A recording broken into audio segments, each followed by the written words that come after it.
Jimmy Carter's here. He was President of the United States from 1977 to 1981. He has won much fame for his work since leaving the presidency. Some say he is more effective as a former president than he was as president. But it is also said that he is the only U.S. president who has brokered a permanent peace between Israelis and Arabs. His new book is called Palestine, Peace, Not Apartheid. I am pleased to have the former president back at this table. Welcome. Thank you, Charlie. It's good to be with you again. What do you think the public perception is of how you view, I mean, this is a book called Palestine, Peace, Not Apartheid. I've read what some people have said, and they believe that you have, to use a word some others use, that you are more sympathetic to the Palestinian side than the Israeli side. Do you understand that criticism, and how do you? I don't agree with it at all. Charlie, I would say that in the last 30 years of my life, if I listed all of the foreign policy goals that I would like to have achieved, bringing peace, permanent peace to Israel would be at the top of my list. I've devoted more of my time, more of my study, more of my effort to bring peace to Israel, and with a commensurate peace to their neighbors, than any other single subject. And the reason for writing this book is really basically to bring peace, a permanent peace to Israel within their own legal borders, living side by side with a Palestinian state in harmony with one another. You're in favor of a two-state solution? Absolutely. Why do you say peace, not apartheid? Well, I don't say just that. You left out the first word. Palestine. Well, Palestine distinguishes the word apartheid from Israel. I don't allege in any way that within the nation of Israel there's any element of apartheid.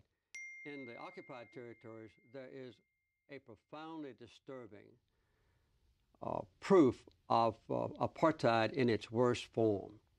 And I would say it's much more damaging in some ways to the Palestinians under the subjection of domination of Israel, even than the black people suffered in South Africa. So I use the word advisedly of apartheid in Palestine. I also use two other words in there.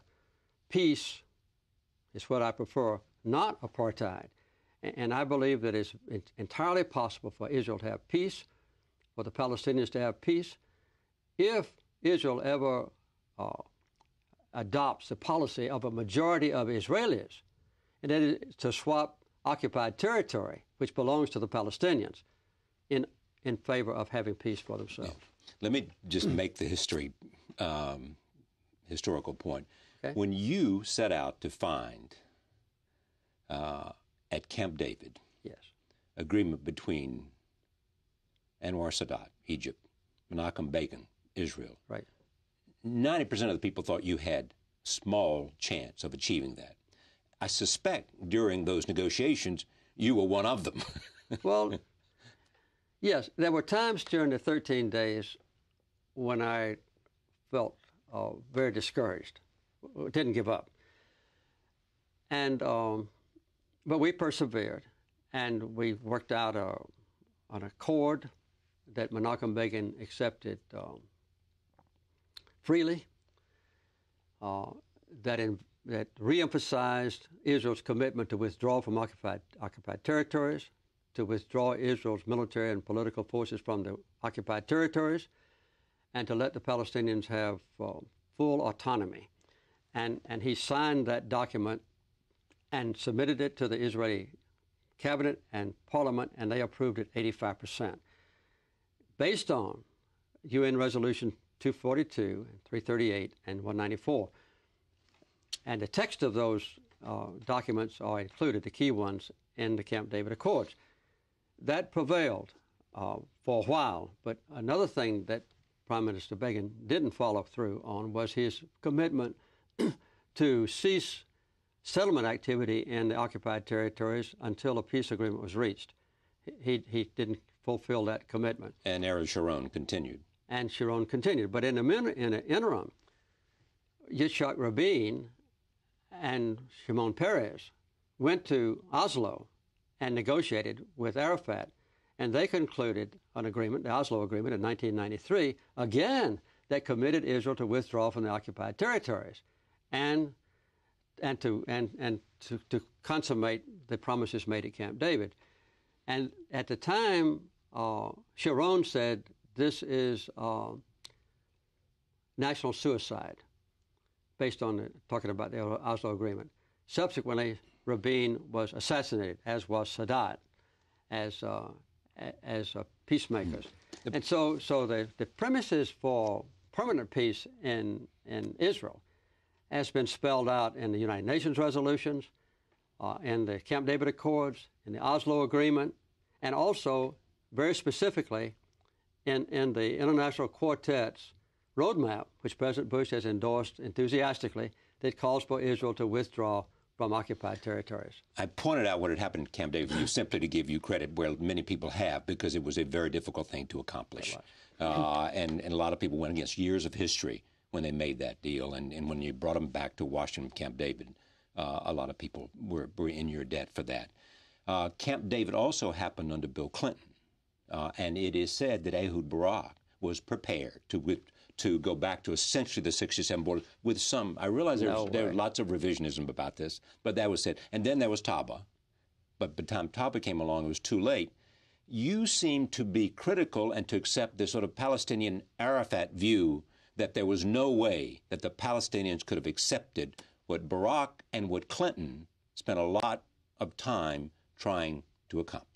That the fault was with the United States and with the Israelis, not with Arafat and the Palestinians. No, the fault was not with the United States. I give Bill Clinton full credit for making a maximum effort during the last phase of his administration. I wish he had started earlier, but he started late. And he made an all-out effort to make proposals. None of his proposals were ever accepted either by Barak or Arafat. And Bill Clinton seems to put more responsibility for the failure of Camp David with the Palestinians and with Arafat than he does with Barak. I don't deny that. I can't say what Bill Clinton... Well, he wrote about it in his I can't deny it. I have read his memoirs meticulously, referring to Camp David before and while I was writing my book. But the fact is that Barak... You agree with that, then? I mean, he seemed to put more of the responsibility with the Palestinians, with Arafat, and they couldn't get Arafat to accept what they thought was a fair offer, both President Clinton and Ehud Barak. My opinion is that no Palestinian leader could have accepted those proposals and survived. Meaning he would have been assassinated, as Arafat suggested. I think they would have been assassinated, yes. Would you like to see the removal of all settlements on the West Bank? Absolutely. All of them? Yes, except in cases that can be negotiated for a land swap. And I've got a map in there with which I agree. In the Geneva Agreement, which I describe in here, a very good faith this is Yossi Beilin and others who went to Geneva and created the Geneva Accord, right? That's right. I made the keynote address that I was somewhat involved in the negotiation. Right. But the point is, their proposal, which had the approval of a majority of Israelis and Palestinians afterwards, was that 50% of all the Israeli settlers could stay in the West Bank, and that the Palestinians would deed them that land on which the settlements rested, in exchange for which the Israelis would deed an equivalent amount of land to the Palestinians, mostly west of Gaza and some inside of Israel, but just a land. And the deal on return was also very important. And a very... The right of return. Right of return, right. It said that Palestinians would still have the right of return under UN Resolution 194 to the occupied territories, but they couldn't return to Israel without specific approval in each case by the Israelis. And they had a very... Would Palestinians accept that? That's a modified right of return. There was a public opinion poll done in Palestine that showed that the majority did approve it, yes. So that was a right of return they could accept, based on that poll? At least in that unofficial agreement, which I think is a foundation for any future agreement, yes. So there has to be some variation of the 67 borders, yes, before the 67 war came and the Israelis occupied. The international law and the International Quartet's roadmap and all the previous agreements say Israel withdraws from occupied territories. But I think as a practical matter, with good faith negotiations, a land swap would make that withdrawal more acceptable to the Israelis.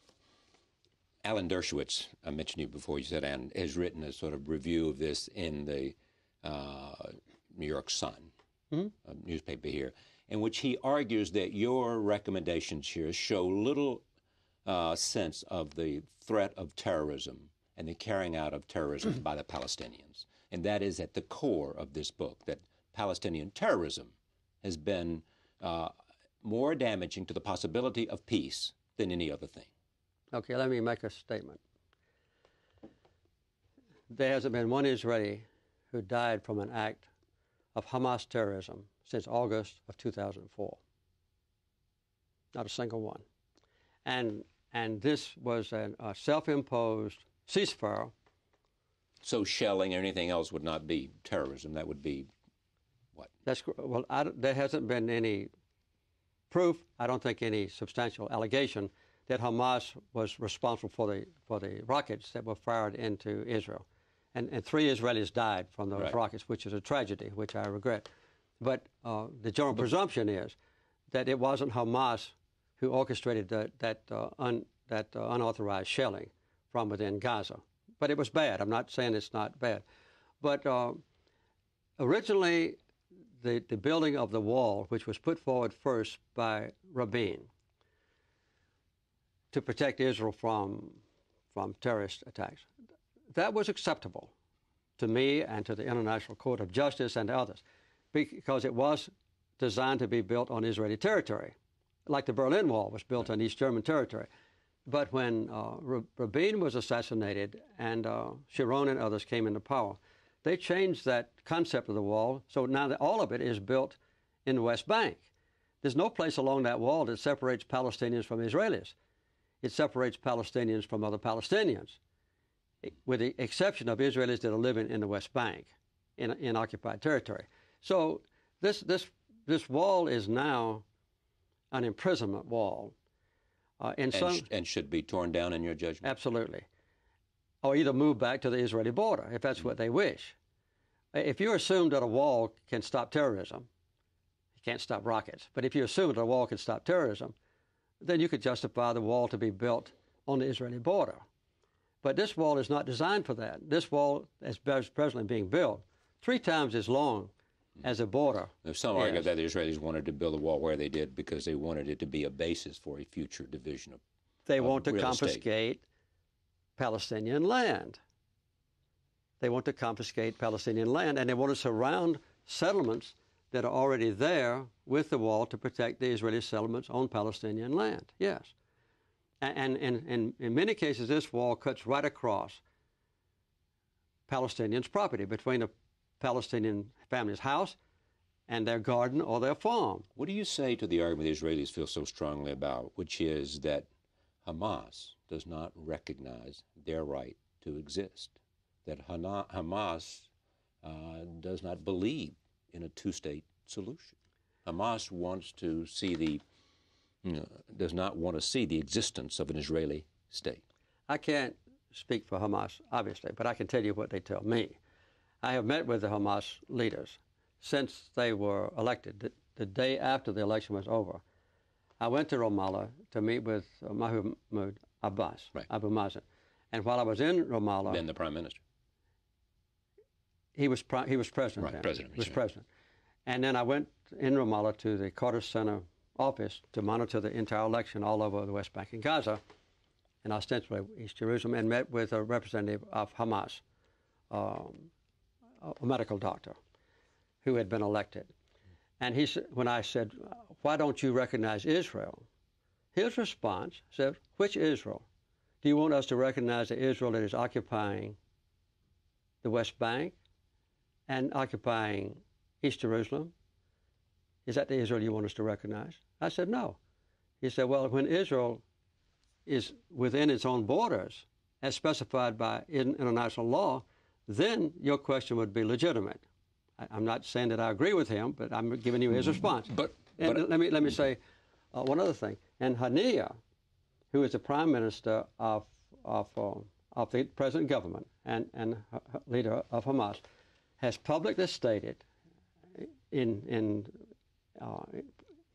public major forums that he endorses direct talks between Mahmoud Abbas, the leader of the PLO, and the Israeli leader, Prime Minister Olmert, and that if they reach an agreement that is subsequently approved by the Palestinians, that Hamas will accept it. Some of the Hamas leadership, which is in Damascus, does not agree with that. I'm sure there are Israeli leaders that don't agree with Olmert.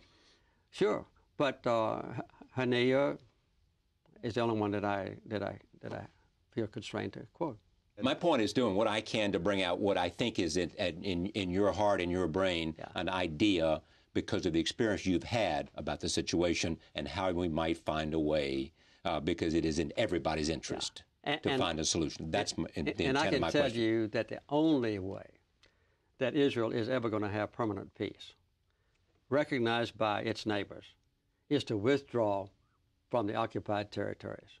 Most people believe that, don't they? Most people in Israel agree with that. Yeah, well, I mean... the majority of Israelis have always agreed with that.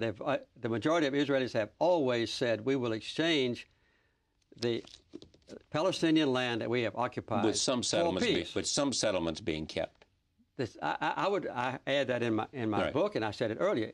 There can be good faith negotiations between the Palestinians and Israel to swap land so that a substantial portion of the Israelis, I would say 50%, in the West Bank can stay there. Yeah, sure. I think that's a perfectly reasonable proposal. And it's one that has a chance to be accepted. And I would say that the other compromises that were worked out after Taba, by what led up to the... After Taba or at Taba? No, after Taba. Okay. Taba was I quote Barak, who was prime minister then. Barak said he gave no Israeli any authority to negotiate at all at Taba. But he was in a very weak political situation by that time. Well, he was. But anyway, after Taba, they continued those discussions, and that led to the Geneva Compromise or Geneva Statement. And I think that spells out in fairly specific terms, with an exact delineation geographically, and with very specific proposal on what to do about Jerusalem and what to do about the right of return. All three of those things are in that agreement. Okay, fine. But are you essentially saying, because you were participant, that what was said at the Geneva Accords, as they're now described, I think, that what they said about Jerusalem, what was said there about how to divide Jerusalem and where the Palestinians, what opportunities they would have in Jerusalem and the access to that they would have in Jerusalem is okay with you, and that would be the solution that you would suggest on rate of return, on Jerusalem, and on territory. That's something that I could certainly accept if the Israelis and Palestinians would accept it. And I think it's a reasonable approach that ultimately something very similar to that is going to have to be accepted in order for Israel to have peace. That's what I say. Do you think you could, if you were the negotiator, if you were given the authority by the President of the United States to go as the American representative and to speak for America with the President, whoever the President might be, you could settle this thing? Do you think so? That's too presumptuous of me to say. No, I want you to be honest. I think you think you could, because I think you said you understand it and you've devoted your life, and you'd be given the chance. One of the most pressing international issues that we have had and continues. You think you could do something about it? I think I could do something about it, but whether I can't predict it. I could have complete success. Right. But I know from talking to leaders in both Israel and the Palestinians that when they talk to me privately, there are a series of agreements on which I can see some collation that could come together for a final agreement. And what I've just spelled out, I mean, I go through it again, is the best approach that I would put on the table at the beginning. But obviously, government leaders, the Prime Minister of Israel or his designee, and Mahmoud Abbas on the other side, would have to do the final negotiations, because what was done at Geneva was just done by very knowledgeable Israelis and Palestinians who did conclude, who were there in Oslo when that agreement was reached as well. In Lebanon? Yes. Do you think what happened in the Lebanese war made the Nasrallah, the leader of the Stronger, do you think that in the scope of what's happened in the Middle East, Lebanon was a critical mistake for the Israelis? Well,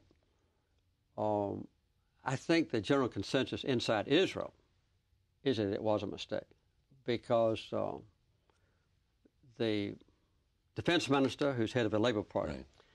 and the prime minister and some of the top generals have had their popularity decline precipitously, which is an indication of what the Israelis think about the outcome of the war. I have never questioned Israel's right to defend itself. And I think when Israel is attacked, they have to respond. So it was appropriate action over the taking of their 2 soldiers to go into Lebanon? Yes, I see nothing wrong with that. So what's the problem here? That they stayed too long, they did too much damage, they never could have destroyed Hezbollah in the first place? The way I understand the goal of Hezbollah was to take the 2 prisoners and swap them for prisoners being held by the Israelis. The Israelis rejected that, and as you know, Prime Minister Olmert declared that this was not an attack by Hezbollah in a small southern region, but it was an attack by the entire nation of Lebanon. And most of the people in the government of Lebanon were against it. But that was a response that the Israelis made. And therefore, they began to bomb 6,000 sites all over Lebanon.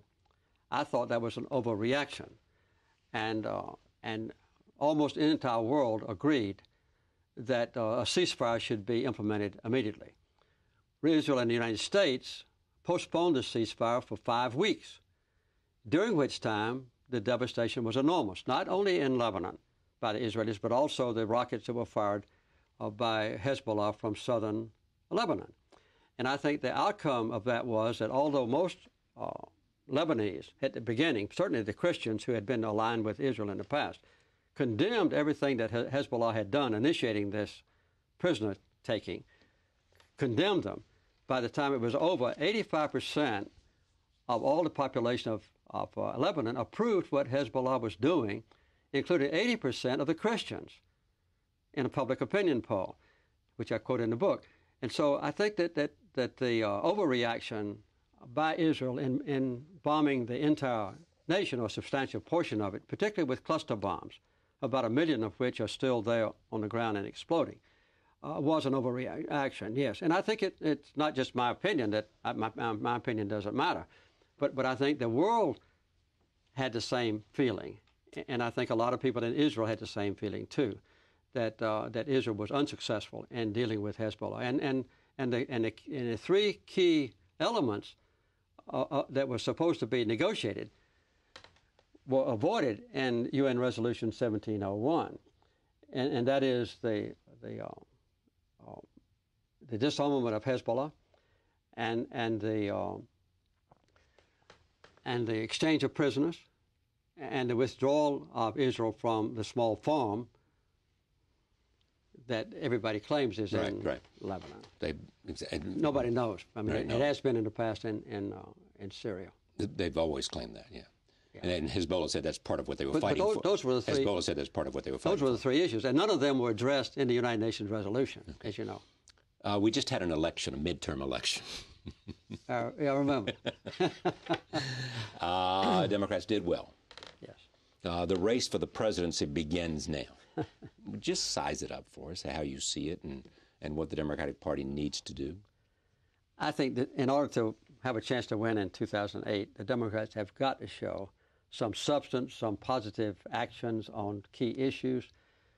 They've got to show that they are capable of governing, at least from the legislative point of view. And they've got to be responsible in dealing with the White House. And I think that the Democrats have so far been adequately reticent about coming forward with bold and maybe non-workable proposals about instant withdrawal from Iraq, and they're willing to... And you think that's wise on their part right now? I think that's wise, yes. Now, I'm really concerned about whether or not the Democrats are going to clamp down on corruption in government, whether they're going to do something substantive about earmarking. I think it's long overdue that we have a law passed to increase the minimum wage. That's still $5.15. And of course, the $5.15 is much less than it was when the law was passed 10 years ago. Well, as you know, the new speaker said that's her primary legislative goal. I hope it'll go through. To increase it to 7.25. Yes, and I hope that will go through. A number of states have done that. And I don't think there's been any downside to the new speaker's, stating a preference for Congressman Murtha. He was one of the key people that helped her become speaker, and I think she owed him that, and I don't think there's any permanent. And how about with respect to the chairmanship of the Intelligence Committee? And that's a judgment for her to make. As a matter of fact, one of the key prospects. It's okay to do Murtha, but it's not okay to do. Well, Jane Harman worked for me in the White House. I know. And she met her husband. Right, Sidney Harman. Sidney Harman. Right. At a cabinet meeting. Who's a big supporter of yours, yeah. At a cabinet meeting. Right. And he's been on our board of trustees. So you think Jane Harman should have been appointed by the Speaker to be chairman of the Intelligence Committee? That would be my preference. However, let me express a couple. I was the one who appointed Alcee Hastings to be a federal judge. And then he was impeached. And then he was impeached by the Senate, and he went back to his district, never admitting any culpability, and he was elected to the Congress, and I think he served honorably for the last 10 years. So you'd be okay if she appointed him as chairman of the Intelligence Committee? I could understand that she would Understanding appoint him. And approving. My preference would be Jane Harman. Yeah. So the Speaker made a mistake in not appointing Harman in your judgment. I don't know if she's made the decision yet. I don't either, but the impression is that. Yeah. Well, I wouldn't say it's a mistake. I don't know the inner workings and hidden mechanisms of the U.S. Congress. Would you just let me make this observation? Yeah. When it comes down to something you don't want to talk about, you say, I don't know the inner workings of Congress. Yeah, I haven't talked to any of the leaders. Whenever we get to a point like that, I want you to come down on some point, you retreat to, well, I haven't talked to them. I don't really understand that. I haven't had any conversations with those people. Well, you think that's a fair point to make on my part? No, because your question about the chairmanship of the Intelligence Committee. Right. I prefer Jane Harman. Right. If the Speaker decides to appoint Hastings, I don't see that she would be culpable in making that decision because she knows what goes on in the Congress, and I don't. Even though he'd been impeached as a federal judge. That's right. Okay. But he was subsequently elected and has served well in the Congress. And he's a very intelligent man. Hillary Clinton would run well in the South? Now? Yes. No, I don't think now she would. But I think I can't predict what would happen in 2008. I think now she obviously is leading the pack for the Democratic nomination, and if she's nominated, I will certainly support her.